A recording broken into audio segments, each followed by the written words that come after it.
ಮರುಳೆ ನಾನಾಗಿರ್ಬೆ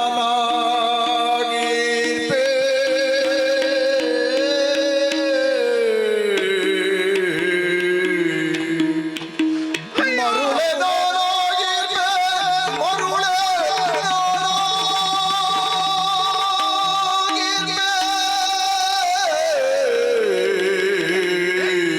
ಏನಾಗ್ತಾ ಇದೆ? ಮತ್ಪಿತ ಪರಮ ಪಾತಕಿ ಮತ್ಪಿತ ಪರಮ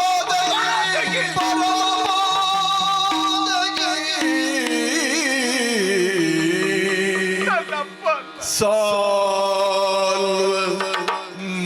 ಮೂರ್ಖನು ಮೂರ್ಖ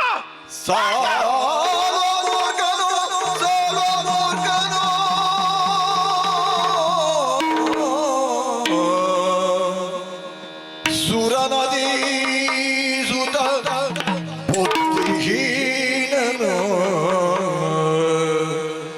ಸುರನದಿ ಸುತ ಬುದ್ಧಿಹೀನ. ಹೌದು ಹೌದು, ಅವನೇ ಅವನೇ. ಎನ್ನ ಸೃಷ್ಟಿಸಿದ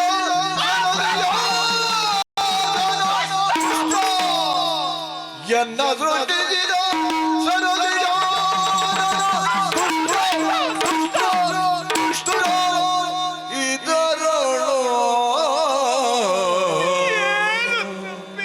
ಮರುಳೆ ನಾನಾಗಿರ್ತೆ ಮದ್ಬಿದ ಪರಮ ಪಾದಗೆ ಸಾಲ್ವ ಮೂರ್ಖನೋ ಸುರನದಿ ಸುತ ಬುದ್ಧಿಹೀನನು ಎನ್ನ ಸೃಷ್ಟಿಸಿದ ಸರಸಿಜಾಸನ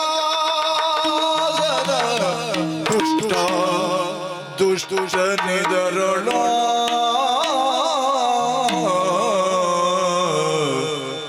ಮರುಳೆ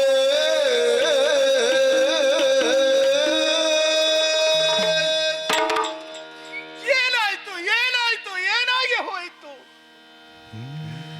ಇಲ್ಲ, ಸೌಮದೇಶದಿಂದ ನಾನು ಮರಳಿದೆ. ಅಲ್ಲ ಅಲ್ಲ, ಅಲ್ಲಿಂದಲೇ ನಾನು ಮರುಳಾದೆ.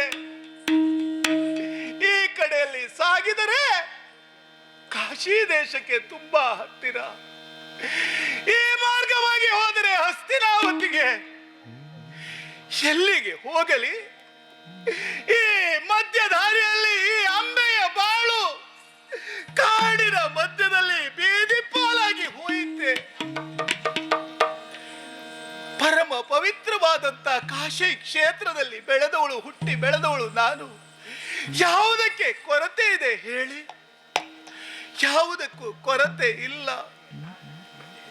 ವಿದ್ಯಾ ಬುದ್ಧಿಯನ್ನು ಪಡೆದವಳು, ಸಕಲ ಸಂಪನ್ನಳು. ಕಷ್ಟವನ್ನೇ ಕಂಡರಿದಂತ ಈ ಅಂಬೆಯ ಬದುಕು ಎಂದು ಬೀದಿ ಪಾಲಾಗಿ ಹೋಯಿತೆ. ಹಾಗಾದ್ರೆ ಇಷ್ಟಕ್ಕೆಲ್ಲ ಕಾರಣ ಯಾರು? ಹೌದು ಹೌದು, ಇಷ್ಟಕ್ಕೆಲ್ಲ ಕಾರಣ ನನ್ನ ತಂದೆ. ಯಾಕೆ 3 ಮಂದಿ ಮಕ್ಕಳನ್ನು ಒಬ್ಬನಿಗೆ ಕೊಟ್ಟು ಮದುವೆ ಮಾಡಬೇಕೆಂದು ನಿಶ್ಚಯಿಸಬೇಕಾಗಿತ್ತು?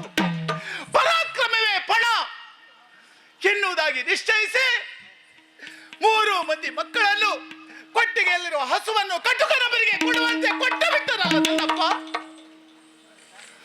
ಮಕ್ಕಳಲ್ಲಿ ಒಂದು ಮಾತನ್ನು ಕೇಳಬೇಕು ಎನ್ನುವಂತ ವ್ಯವಧಾನವು ನನ್ನಪ್ಪನಿಗಿಲ್ಲವೇ?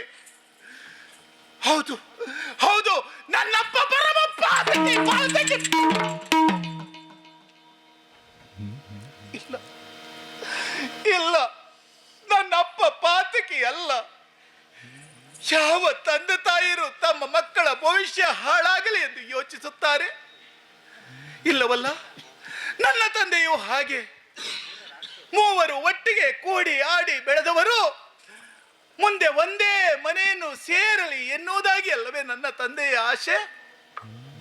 ಹಾಗಾದರೆ ನನ್ನ ತಂದೆ ಯಾಕೆ ಪಾತಕಿ ಆಗಬೇಕು?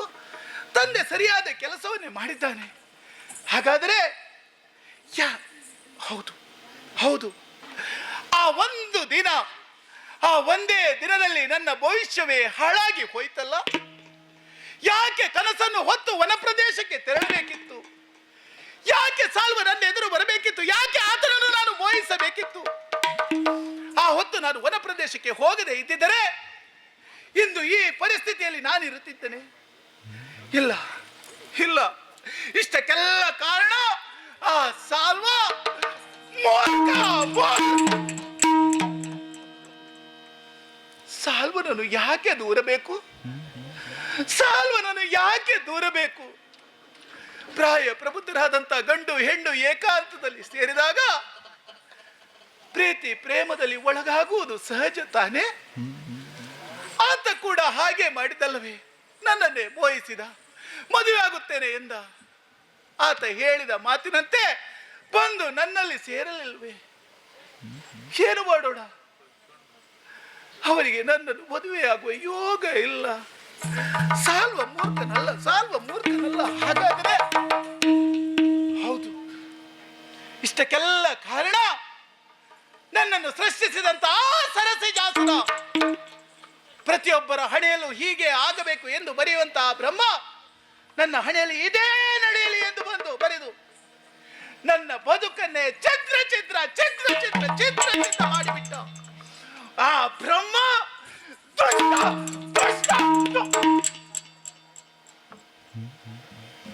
ಇಲ್ಲ, ಪ್ರಭುನನ್ನು ಯಾಕೆ ದೂರಬೇಕು? ನಾನು ಹುಟ್ಟಿದ ಸೃಷ್ಟಿಸಿದ ಜೀವಿಗಳ ಪ್ರತಿಯೊಂದು ಜೀವಿಯ ಹಣೆಯಲ್ಲೂ ಇಂಥದ್ದೇ ನಡೆಯಲಿ ಎಂದು ಬರೆಯುವಂತಹ ಬ್ರಹ್ಮ ಅಂಬೆಯ ಬದುಕಿನಲ್ಲಿಯೂ ಹೀಗೆ ನಡೆಯಲಿ ಎಂದು ಬರೆದನಲ್ಲ, ಅದರಲ್ಲಿ ಅವನದ್ದೇನು ತಪ್ಪಿದೆ? ಬ್ರಹ್ಮನದ್ದು ಏನೂ ತಪ್ಪಿಲ್ಲ.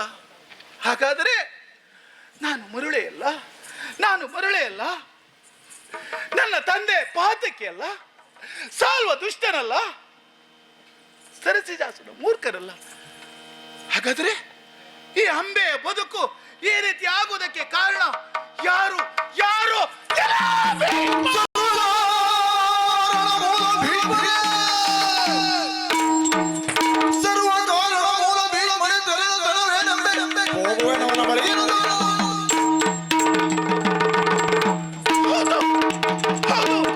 ಇಷ್ಟಕ್ಕೆಲ್ಲ ಮೂಲ ಕಾರಣ ನೀನೇ ಭೀಷ್ಮ, ನೀನೇ.